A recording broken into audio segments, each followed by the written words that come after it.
Kevin looked around. Once again, he promised himself that he would have to clean up. But these thoughts came only in the morning when he was going to work, and in the evening he came home with a bottle of white, quickly drank it, and went to bed. He had been living at this pace for a year, maybe a little more. It was from the moment Amanda left him and went to the city for a better life. Kevin met her in a nearby village at a disco. He had never seen her before. The girls didn't give him a pass because he was a prominent guy. In addition, he worked on a farm, as it was now fashionable to call the former collective farms that suddenly became private possessions. Kevin earned very well, and all because he was considered almost the best tractor driver, and combine harvester. There was no equipment on the farm on which he would not work well. The men sighed, said that Kevin listens to any metal. Kevin lived alone. The grandmother who raised him died as soon as he turned 18, as if she was waiting for him on purpose. No one thought that the guy would return to the village after he graduated. And he came back. The house is big. Put it up. Worked like a leper. I didn't look at the girls. I firmly decided to get on my feet first, so that I wouldn't be ashamed to bring my wife home. Since childhood, I have understood what it is to not eat enough and not get enough sleep, because Grandma was saving firewood, and it was very cold in the house. And then, when I saw Amanda, I almost went crazy. The wedding was played quickly. Amanda liked the guy very much, and even more liked that she could finally leave a large family, where she was the oldest, and therefore had to constantly help. He spoiled her a lot, bought such outfits that had never been seen in the village. I got used to good things. I didn't do housework, because the skin of my hands, because it's hard, and a lot more because. We lived like this for 3 years, and one day his wife says, "Kevin, how long are we going to sit here? All people are developing, moving to the city, and we're all going out in the village." Kevin didn't even know what she was talking about at the time. I never said I wanted to go to the city, and you didn't tell me. Why is this all of a sudden such talk? Well, I definitely don't want to go out in the village all my life. I hope you're not going to force me to do this. Kevin raised his eyebrows. I don't understand something. You're from the village yourself. You've lived here all your life. Where did this suddenly pull you? Especially now you can live happily ever after. Just wait. I'll bring water into the house, in general, as it will be in a city apartment. Amanda got up. She walked around the room nervously. My God, how impassible you are. What does water have to do with it? And theaters, cafes, culture after all. They had a fight that day. Kevin couldn't restrain himself first, called his wife and left. Then, of course, they reconciled. And they did not return to the conversation. 3 weeks later, he didn't find Amanda when he returned from work. There was only a note on the table saying that she had met a man who understood her, with whom she would live in the city. Amanda also wrote that she took the money that Kevin was saving in a box, and said that it was compensation for the fact that she spent the best years on him. Since that day, Kevin has changed his lifestyle. At first I sold the whole farm, and then I launched the house. No one guessed for the time being what was happening to him. Then the rumors began to spread. I went to work, but I have already received a couple of comments for fumes. I did not answer. It's just that on the day when I was talking to the boss, I took not half a lighter, but 2 at once. Kevin sighed again, looked around. Oh, how I wanted to close my eyes to all this. A couple of times he even started cleaning up, but the first time he came across Amanda's hairpin, and the second time on their wedding album. So I gave up this case. I went outside and shivered. The frost was such that my nose stung. You'll have to tinker again to start your tractor. That's how many times he swore with the boss that the watchmen did not heat in their garage. I'm sorry, he shuddered. It was still dark outside, and he certainly did not expect to hear an unfamiliar voice at this time, and even in his yard. He turned abruptly. Either a woman or a girl was standing in front of him, and a child was cowering behind her. "My God, what are you doing here at such an early hour, in such a cold, and even with a child?" The female figure somehow vaguely shrugged her shoulders. "It just so happened. Can you tell me if it is possible to find shelter for a while from someone?" Vane was tired. "But we don't have any money." Kevin tried to peer into her face. It seems to be quite young, although he could be mistaken. Knowing his villagers, I could assume that they would rather call the district police officer than let some tramp into the post. Kevin took a quick glance at the child, who was shrinking towards the woman. The boy couldn't have been more than 5. Then he looked at his watch. No, he won't help in any way if Kevin is late. Everyone will immediately decide that he is drunk. He put his hand in his pocket and took out the keys to the house. "Here you go. Come to my house. I'll be back after 6. It's warm at home, and if you freeze, you can heat the stove. There should be food too." Well, she should, and God knows where she is. Only I have a mess there. There's no time for everything. Don't stick out much on the street, otherwise there will be a lot of questions for you. That's it. I ran. I don't have time. He gave the dumbfounded stranger the keys and dashed down the path towards the garages. For some reason, no thought even arose that people were strangers, that they could rob him. The day flew by quickly. Anxiety appeared in the evening, when he turned to the store out of habit, but did not stop. He took the same half-liter, however, added sweets, although he was not sure that the guests were still waiting for him. Maybe they warmed up and went on. The lights were on in the house. It was so unusual, that Kevin felt some tightness in his chest. Cautiously, he went to the window and looked into the house. Kevin's face fell. He could only see part of the room, but it was enough to realize that there was just perfect order. Everything is so smooth, clean. A young woman and a boy were sitting on the sofa under a blanket. They were looking at some book. Kevin looked closer, sighed sadly. At one time, when there was still hope that Amanda would give birth to him, he bought all the children's books in stores, and now they were gathering dust in piles near the sofa on the floor.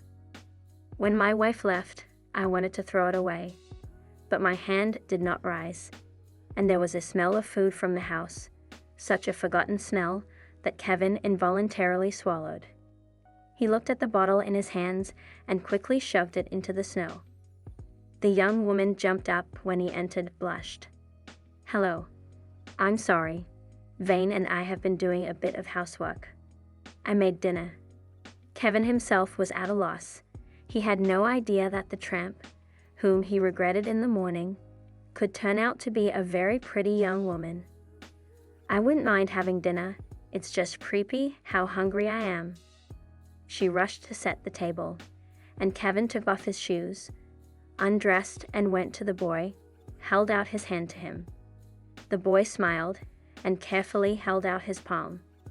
"Here you go. The little ones like sweets." The boy looked questioningly at the woman. She barely nodded her head, and only after that the child took the treat.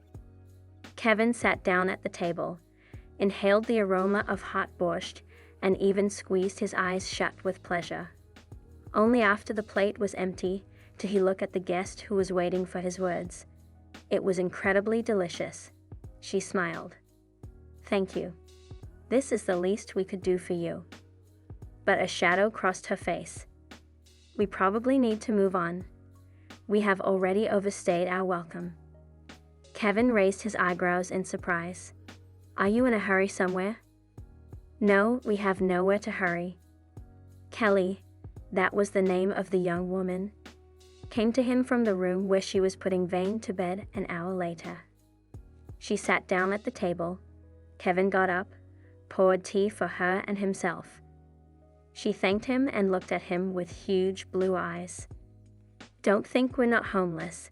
It's just that everything has turned out somehow wrong. Once I went to study and made a very big mistake by trusting one guy. No, I don't regret anything because I have Vane. But I had to return to the village to my mother, who at that time married a young man. Mom was not happy about my return. As I later realized, she was worried about her young husband. Wayne was born, it seems, everything more or less normalized, although I could not go to work in any way. Because that mom put the whole household on me. It's not particularly pleasant to live without your money, but Wayne, my so-called stepfather, bought everything and I didn't need anything. And then my stepfather decided that my mother was too old for him and I fit much better. I sent it right away. Excuse me. But Mom somehow found out everything, decided that it was only my fault. I was twisting my tail in front of him.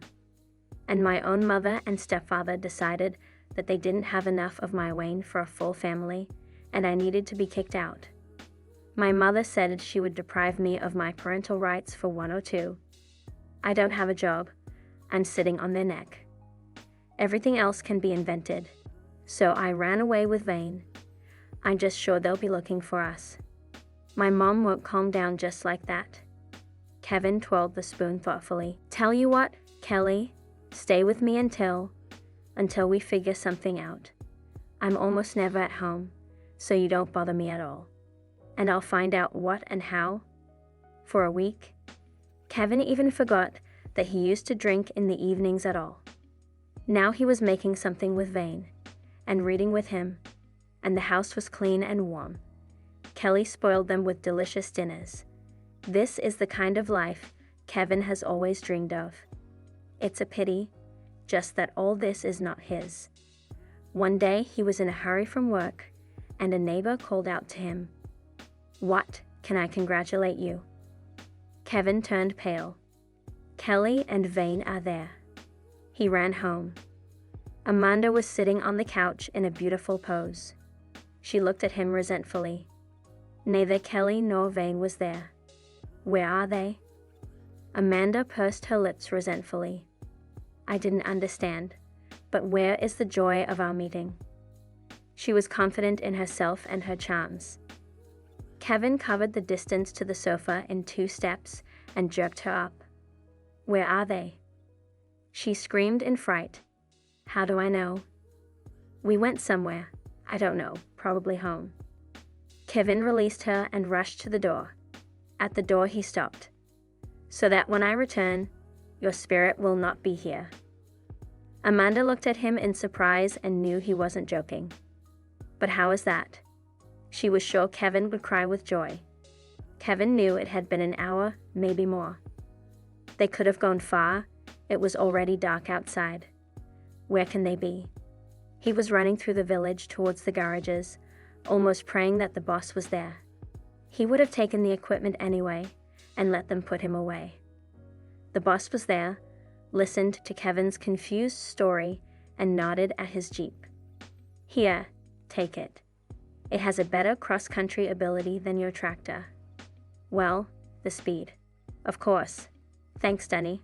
I'll be quick. Though already, whistle if you need help. Yes, I will do everything to bring back the person who brought you back to life. Kevin saw them under a tree, 5 kilometers from the village, braked sharply, rushed to them. Kelly, what are you doing? You don't think about yourself, but you would think about Vane. Kelly was sobbing on his shoulder. You see, she said she was your wife, that you loved her. And she also said that everyone like us has no right to life at all.